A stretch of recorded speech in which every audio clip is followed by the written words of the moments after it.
What's up, guys? This is Dennis with Luke's on Jewelry. I'm really excited to share with you guys how I got into the jewelry business from ground zero all the way back. I'm going to take you guys. This is episode 1. There's going to be 4 episodes, so I hope you watch the rest of them. And so, with that, let's just get started. So, I never thought I would be in jewelry. Back then, I was working a 3 a.m. factory shift. That was my first job. I was exhausted, making minimum wage, and I couldn't even imagine starting a business, let alone a jewelry business. Then one day, my wife convinced me to sell some stuff at the swap meet, and that's where everything changed. And now, just to give you a little history, growing up, my dad used to take us to a swap meet almost every week. It was normal for us. We bought clothes there, furniture. My dad bought all his tools there, household items. Like, we literally bought everything there. Everything was cheaper, and that's just how we live. As a kid, I also saw the other side and felt the other side in middle school and high school.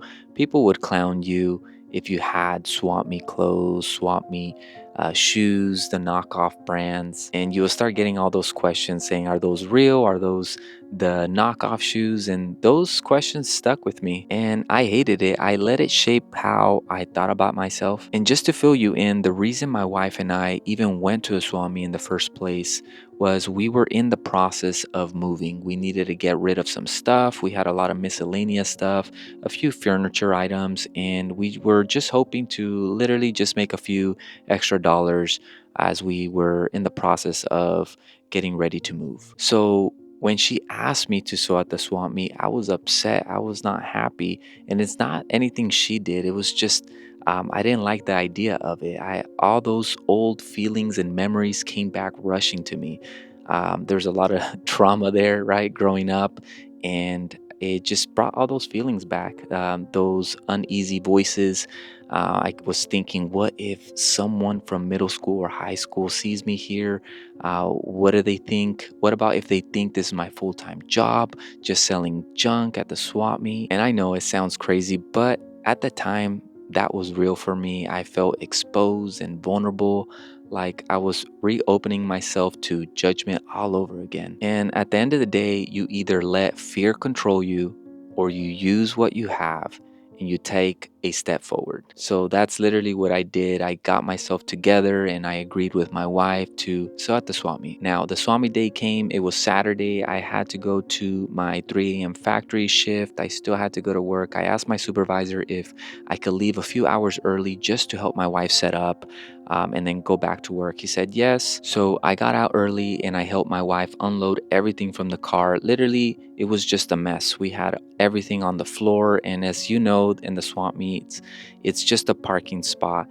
You set up your stuff and it's just random stuff. And that's what we did. After I just took everything out of the car, I helped my wife. I went back to finish my 8-hour shift. Now, after I was done with my shift, I came out and I went back to the Swami, and I was just a little drained by work. I was tired, and honestly, I did not want to go to the Swami. I just wanted that day to be over. But regardless, as a husband, I stayed. I helped my wife, and the pack up time there was around 5:30. That's usually when everything is over. Now, at that time, again, I wasn't thinking about jewelry yet. I wasn't thinking about starting a business. I just wanted to help and get the day done. I wanted that day to be over.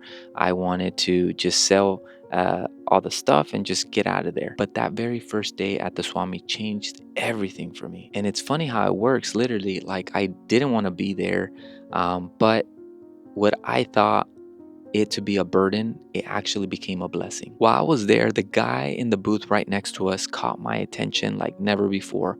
I just saw all day he was busy, customers nonstop, people buying silver jewelry like crazy. And so the guy next to us was selling jewelry, and I really didn't care for it. But what caught my eye was just how many customers were buying silver from him. And towards the end of the day, he came over and he asked how we did. He was a nice guy. He said he noticed we had good foot traffic in our booth, and we told him, yeah, we sold a few items here, and that we were just happy that we didn't have to take those items back home. And then he invited me over to his booth. He showed me all the jewelry he had.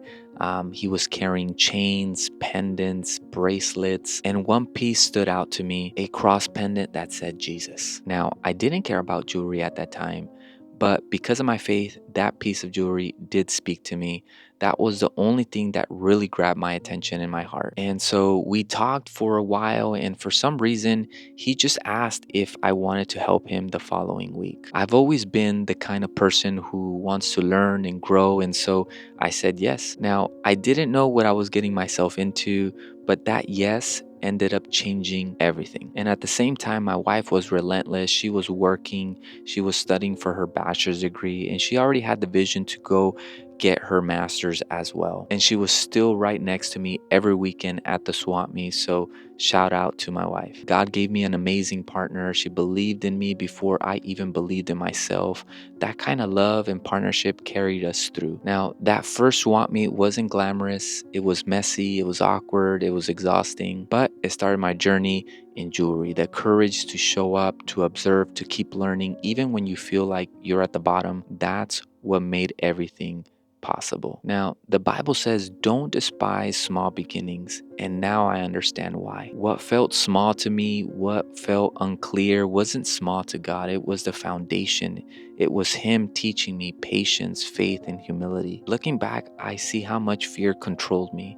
Fear of judgment, fear of failing, fear of what people thought. But when I pushed through, I realized those fears were lies. They weren't real. And if you're watching this right now, starting from nothing, tired, broke, and unsure, your beginning matters too. Don't let fear write your story. All right, guys. So this is episode 1 of Humble Beginnings. In episode 2, I'm going to share with you guys how I worked for free for 1 single year and learned everything and built the foundation for this journey. Until then, guys, face your fears, press forward, and keep showing up. I'll see you guys on episode 2.